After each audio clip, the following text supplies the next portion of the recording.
people with tough childhoods, how did it impact you later in life? My nonprofit art center had been my life's work, a place where I could give back to kids from low-income families by teaching them the joy and freedom that art had given me growing up. I'd grown up in a pretty rough home, with art as my only escape from the chaos, especially when my dad was being physical with my mom. So when I was 27, I started a small business, a community art center where kids could come, feel safe, and express themselves, just like I had needed to when I was their age. I put everything I had into making that place welcoming, decorating the classroom, bringing in snacks, drinks, and sandwiches for the kids. But I never charged a dime. Every single class was free because I wanted to make sure that no kid was turned away just because their family couldn't afford it. The downside? The center wasn't sustainable. I relied heavily on council funding and donations to keep it running. For a while, it worked. I had 15-20 kids in each class, and things seemed to be going well. But over time, interest waned. The classes that were once full started to empty out, and soon, I was down to just a handful of kids. The council decided that my art center wasn't worth funding anymore, and that was the beginning of the end. Without the funding, I couldn't keep up with the bills, and with no other job or savings to fall back on, I quickly found myself in a financial freefall. By the time I was 31, I was homeless. I remember sitting on the curb with everything I owned in a couple of bags, feeling like the world had just collapsed around me. I'd gone from being the one who helped others to being the one who needed help, and I had no idea where to start. I felt like I'd failed, not just myself, but the kids I'd been trying to help too. I was too proud to ask my friends for a place to stay. I didn't want to be a burden. But with no other options, I finally called up my close friend Sarah. She'd always been there for me, and even though I hated admitting that I needed help, I knew she was my last hope. She was one of the few people who knew just how much the community center had meant to me. When she heard about my situation, she didn't hesitate to offer a couch. I stayed with her for a few weeks, but I couldn't shake the feeling that I was intruding. Sarah tried to comfort me, telling me that things would get better, but I found it hard to believe her. Each day felt like an uphill battle as I applied for jobs. I continued to face rejection after rejection. My savings were depleted, and I had no income. The reality of my situation was sinking in, and it was terrifying. After a few weeks, I decided it was time to move on. I couldn't live with Sarah forever, and needed to figure out my next steps. With nowhere else to go, I began sleeping in my car. At first, it wasn't so bad. I told myself it was only temporary, and that I'd find a job soon and get back on my feet. But as the days turned into weeks and months, my optimism faded. Living in my car was a humbling experience. I quickly learned to navigate the world of homelessness. I found the best places to park without being noticed, where to find a public restroom, and how to stretch a few dollars as far as they would go. I spent my days job hunting, filling out applications and attending interviews that rarely led anywhere. One cold night, as I laid shivering in the backseat of my car, I realized I couldn't go on like this much longer. I needed a break, something to take my mind off of everything. That's when I remembered the hiking trails in the mountains just outside the city. Nature had always been a source of comfort for me, and I decided that the next morning, I'd drive up to the mountains and spend the day hiking. The drive to the mountains was bittersweet. I couldn't help but think of how I used to take the kids from the community center on nature walks, teaching them about the plants and animals we encounter. But as I made my way up the mountain road, the fresh air and sight of trees started to lift my spirits. I parked my car at the trailhead and set off on foot. I could feel the tension in my body begin to ease. The beauty of the forest felt like a distraction from my troubles. I walked for hours. As the sun began to set, I found a small clearing by a river. I felt a sense of peace for the first time in what felt like forever. I decided to make the clearing my temporary home. I set up a makeshift camp using the few supplies I had in my car. The days that followed were some of the most peaceful I had experienced in years. I spent my time fishing in the river, gathering wild berries, and exploring the surrounding woods. I found solace in the simplicity of my new life. It felt good to be removed from the chaos of the city for a while, but as much as I wanted to stay forever, I knew it wasn't a permanent solution. Winter was approaching, and the mountains would soon be covered in snow. I needed to return to the city and find a way to rebuild my life. The thought of leaving the woods was daunting, but I knew I couldn't hide from reality forever. I packed up my makeshift camp and made my way back to the city. I wasn't sure what I would do next, but I was determined to keep going. The time I had spent in the mountains had given me a new perspective. I realized that even though I had lost everything, I still had the strength to start over. When I returned to the city, I found that not much had changed. The streets were just as crowded, the people just as busy, but I was different. I threw myself back into the job hunt and took on any work I could find. I washed dishes in a diner, cleaned houses, and even did some landscaping work. The jobs were physically demanding and paid little, but they kept me afloat. I still didn't have a permanent place to live, but I found a small sense of stability. One afternoon, after a long shift at the diner, I decided to treat myself to a cup of coffee at a nearby cafe. I was exhausted, both physically and mentally. As I sat down with my coffee, I heard a voice call my name. I looked up and surprised to see someone I hadn't seen in years. It was David, an old friend from college. David and I were close during our college years.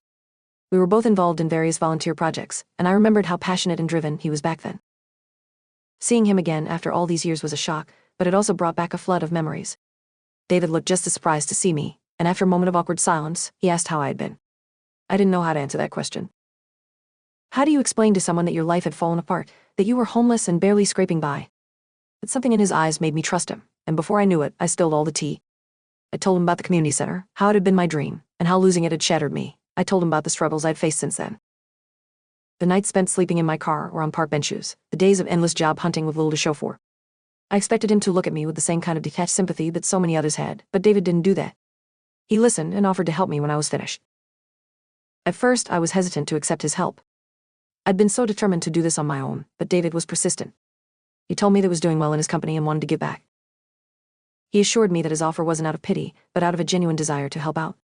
After some convincing, I finally agreed. David helped me find a part-time job at the company where he worked, doing data entry in the office. It wasn't the kind of work I had imagined myself doing, but it was steady, and it paid enough to cover my basic expenses. For the first time in a long time, I felt a glimmer of hope. Working at the office was an adjustment. The routine was different from anything I had done before, and I often felt out of place among my well-dressed professional coworkers. But I focused on the work. I was determined to prove that I was capable and reliable. David was there every step of the way. He often encouraged and supported me whenever I needed it. As the weeks went by, David and I started spending more time together outside of work. We'd grab coffee after our shifts, reminisce about our college days, and talk about our lives. He was kind and patient, and he never made me feel like a charity case. He often told me he admired my strength, despite everything I had been through. It wasn't long before I began to admire David too, not just for his kindness, but for believing in me. Soon enough, I found myself falling for him. I looked forward to our coffee breaks, and really any moment when it was just the two of us. One evening, David invited me to dinner at his place after work. I hesitated at first, because I was unsure if I was ready for what that invitation might mean, but I agreed. That evening was a turning point for both of us. We cooked together, reminisced about old times, and shared stories from our lives. It was simple, but it felt right. Sitting there with him, I realized just how much I had come to care for him.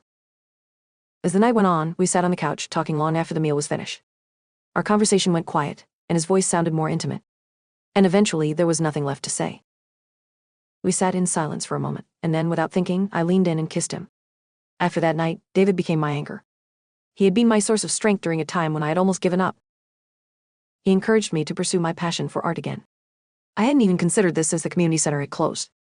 With his support, I started teaching private art classes in the evenings, just a few kids at first, but it felt amazing to be doing what I loved again. Slowly, I began to rebuild my life. The job at David's company gave me the stability I needed, while the art classes gave me a sense of purpose. I saved up enough money to rent a small studio apartment, and it wasn't much, but it was mine. For the first time in a long time, I felt hopeful about the future. The new studio apartment was tiny, but it was a place where I could finally breathe and start over. I decorated it with the few belongings I had left, adding splashes of color wherever I could. The walls were soon covered in art supplies and sketches, and it started to feel like a real home. As I settled into my new life, I began to think about the future and what I wanted to do next. The idea of opening another community center seemed impossible, given everything that had happened. Still, I couldn't shake the feeling that I needed to find a way to get back again. The kids from the old center were always in the back of my mind, and I knew I couldn't move forward without knowing that I did everything in my power to help them. Eventually, with David's help, I was able to open a new, smaller art studio in the community. It wasn't the same as the old center, but it was something. I started teaching art to kids again. I helped them express themselves and find their voices, just like I had always wanted. It was hard work, and there were plenty of challenges along the way, but I knew I was on the right path. I remembered one boy from my old center, Jacob. He never spoke. He just sat in the corner, watching the other kids. But then, one day, he picked up a paintbrush and started to paint. What he created was incredible. It was an abstract landscape that had the potential to be in a gallery. I encouraged him to keep going, and over time, he began to open up. He started talking to the other kids and making friends. It was like watching a flower bloom right before my eyes. It felt bittersweet to have had that experience, and I've been that guidance at my old center for these kids. The kids who came to the new studio were different from the ones at the old center. Most of them came from better-off families, and they didn't face the same struggles, but they still needed a place to express themselves. I began teaching and creating new lessons and projects that would inspire them. Watching their faces light up when they created something they were proud of reminded me why I'd started the community center in the first place. Through it all, David was there for me, supporting me in every way he could. We both had our own struggles, but together, we found a way to move forward. Our love grew stronger each day. Looking back now, I realize that losing everything was the best thing that ever happened to me. It forced me to let go of my pride, to accept help, and to open my heart to love. I never would have met David if I hadn't gone through those tough times, and now I'm stronger for it. We still talk about that chance meeting in the cafe, and how it changed both of our lives. It's funny how life works sometimes. The most unexpected moments can lead to the greatest blessings, and every day, I'm reminded that no matter how dark things may seem, there's always a light at the end of the tunnel.